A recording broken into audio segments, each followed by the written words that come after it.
وتواصوا بالحق وتواصوا بالصبر صدق الله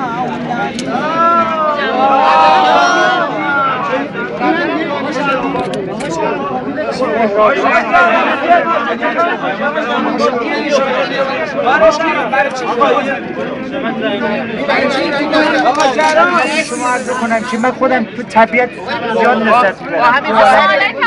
با هم مشاهد میرم.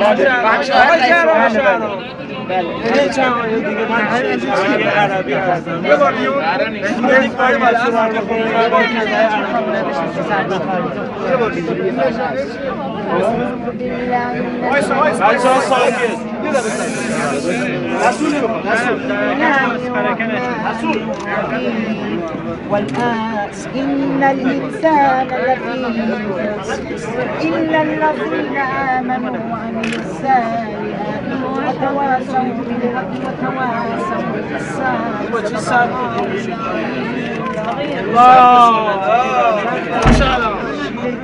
یه پیام سیاسی بدید برای دولتمندای آمریکا. شما عرض بکنم که پیام سیاسی است اگر به فرزند نیک رسیدن باطن پاک که انسان یک بار بیشتر در این دنیا نمیاد.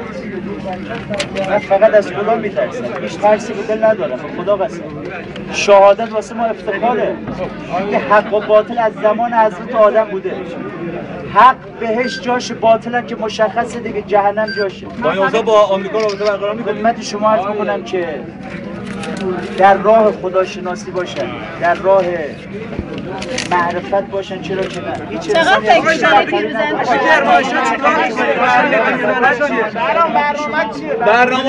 پیروزنده برنامه مهمترین برنامه‌ها چیه؟ الان بعد تو عوض بکنی، مشکل نداره. مهمترین برنامه‌ها چیه برای آینده؟ اگه انتخاب شدی رئیس جمهور شدی، مهمترین برنامه‌ها چیه؟ مهمترین برنامه ایران به اوج برسه تو کل کره زمین. آقا شهرام تو کرمانشاه چیکار می‌کنی؟ من نه مسلمانم، اما اصالت 7000 ساله میدم. چقدر فکر می‌کنید با خداست، هر چی خواست خدا باشه. راضی هستم. آقا شهرام حرکت کن، تو حرکت مسابقه تو کرمانشاه چیکار می‌کنید؟ یه لقمه نون حلال شهرام تو عمرت اینقدر خبرنگار سراغت اومده نه ها؟ الان چه احساسی داری؟ الان خدمت شما عرض می‌کنم اون لحظه احساس هنوزم مجرد عهد کردم با خدا، با آدمای بدبخت چی همه با هم خوشبختی‌ها قلب دنیا بکنن تا تو مرد. با خدا قسم، صبرش هم خدا بهم داده. مگه تمام بدبختا چی با هم به خوشبختی برسن. کمک بکنن بی خانمانا خانه‌دار بشن. همه ایرانی اصالت اینه. شما خدا بسش بس. بنا به خدا برای چی اومدی؟ برای چی اومدی؟ برای این اومدم که اگر کامل دل خوردم سگل دل صاف با مدرک اومدم، یک بشارت دهنده و بیل دهنده با سند قطعی از درگذشت نیاکان، یک دو عارف با داشتن چشم، سه قاری قرآن، چهار داشتن 10 خواننده ایرانی، داریوش، ابی، سیاوش قریشی، جوادی انصاری، آرشیوشون داری؟ 5 صداشونو دارم، از خودشون هم قشنگ‌تر می‌خونه. یکی هر کدوم باید بدون عاقبت دوباره پرواز میکشیم برای این مدل سرا رنگی و دل باز میکشیم رو کاغذای بی صدا ساز میکشیم رئیس مصطفی جویم گل باغ وفا هویم علی گویم علی جویم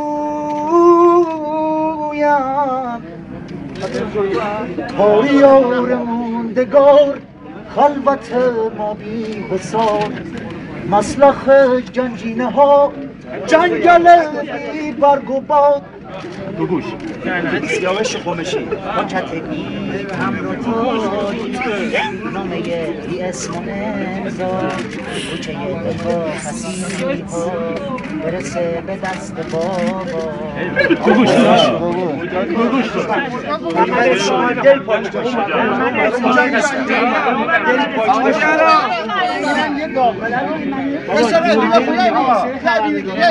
خدا من پاچ پای همتون خدا قسم من فقط میگم تو قبل راحت باشه کجا آمدی؟